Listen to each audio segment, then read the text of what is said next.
আল্লাহর কাছে যতগুলো পছন্দের কাজ আছে, পছন্দের কাজগুলোর মধ্যে একটি হচ্ছে ইতআমুত তাআম, মানুষকে খাবার খাওয়ানো। এই যে আমরা যে আত্মীয়তার সম্পর্ক যারা রক্ষা করি, অনেক সময় কোনো কারণ ছাড়া মেহমানদের দাওয়াত দিয়ে খাওয়াচ্ছি, এটা কিন্তু সওয়াব হয়।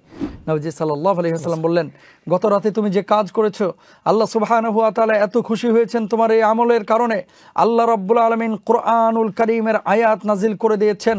আহাব্বুল আমালি ইলাল্লাহ, আল্লাহর কাছে যতগুলো পছন্দের কাজ আছে, পছন্দের কাজগুলোর মধ্যে একটি হচ্ছে ইতআমুত তাআম, মানুষকে খাবার খাওয়ানো। অভুক্তকে খাবার খাওয়ানো যেমন সওয়াবের কাজ, যিনি ক্ষুধার্ত না এরকম মানুষকেও খাবার খাওয়ানো সওয়াবের কাজ। তবে দুটো বিষয় আছে।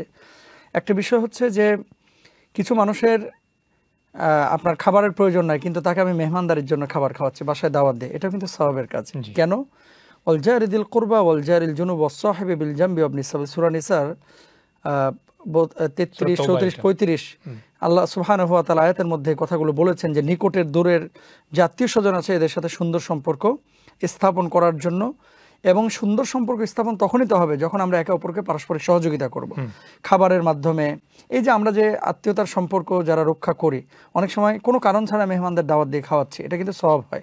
কিন্তু অভুক্ত মানুষের মুখে খাবার তুলে দেওয়া, এটা যে কত বড় সওয়াবের কাজ। একজন সাহাবী এই কাজটি করার কারণে আল্লাহ সুবহানাহু ওয়া তাআলা, সময় যদিও সংক্ষিপ্ত একটু বলতে হবে শেখার জন্য, নবীজি সাল্লাল্লাহু আলাইহি ওয়াসাল্লামের কাছে একজন সাহাবী আসলেন মুসাফির, ইয়া রাসূলুল্লাহ একটু খাবারের ব্যবস্থা করেন। নবীজি বাড়িতে খবর নিলেন, বাড়ি থেকে আল্লাহ রাসূলের কাছে সংবাদ পৌঁছানো হলো যে বাড়িতে কোনো খাবারই নেই মেহমানকে মেহমানদারি করানোর মতো। নবীজি সাল্লাল্লাহু আলাইহি ওয়াসাল্লাম একজন সাহাবীকে বললেন, আনসারী সাহাবী, যে তোমার ঘরে কি কোনো খাবার আছে? তখন তিনি বললেন যে আমার ঘরে কিছু খাবার আছে যেটা বাচ্চাদের জন্য রাখা আছে সংরক্ষণ করে, রাত্রিবেলায় তারা যখন ঘুম থেকে উঠবে তারা এই খাবারটা খেয়ে আবার ঘুমিয়ে যাবে।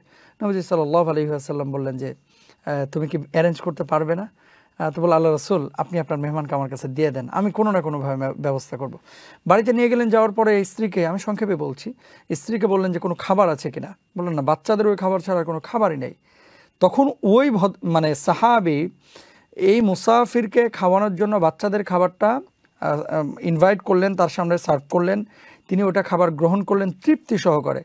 তখন তিনি স্ত্রীকে বলেছিলেন, বাচ্চারা যদি আজকে উঠে যায়, কান্নাকাটি করে, তুমি তাদেরকে আদর সহকারে করে ঘুম পাড়িয়ে দিও, যদিও তাদের একটু কষ্ট হবে।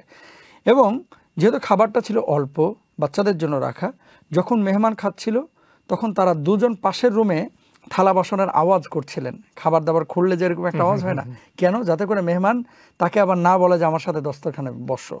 তার মানে বাচ্চা কাচ্চা অভুক্ত থাকলো, স্ত্রী অভুক্ত থাকলো, স্বামীও অভুক্ত থাকলো, আর তিনি খাওয়ালেন কাকে? মেহমানকে, তাও বাচ্চাদের খাবার। পরের দিন সকালে আল্লাহ রাসূল সাল্লাল্লাহু আলাইহি ওয়াসাল্লামের কাছে গিয়েছেন, যাওয়ার পরে নবীজি বসা, তার চেহারার দিকে তাকিয়ে মুচকি মুচকি হাসছেন। সাহাবী রিদওয়ানুল্লাহি আনহুম আজমাইন কেমন ছিলেন দেখেন।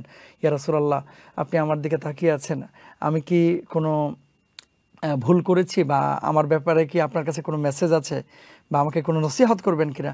নবীজি সাল্লাল্লাহু আলাইহি ওয়াসাল্লাম বললেন, গত রাতে তুমি যে কাজ করেছো, আল্লাহ সুবহানাহু ওয়া তাআলা এত খুশি হয়েছেন তোমার এই আমলের কারণে, আল্লাহ রাব্বুল আলামিন কুরআনুল কারীমের আয়াত নাজিল করে দিয়েছেন, ওয়া ইউথিরুনা আলা আনফুসিহিম ওয়ালাউ কানা বিহিম খাসাসা।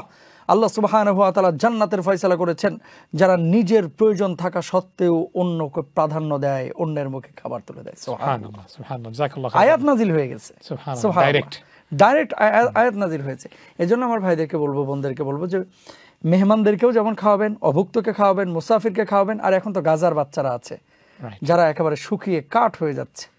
এক ভাই তিনি বলছেন যে আগে খাবার জন্য খাবার কেন খায় না, এই জন্য বাচ্চাদেরকে প্রহার করতাম, আর এখন খাবার চাইলে প্রহার করি। গাজার এক ভাই পোস্ট করেছে, কেন? যে বাচ্চাকে রুটি চাইলে আমি কোথা থেকে দিব তাকে।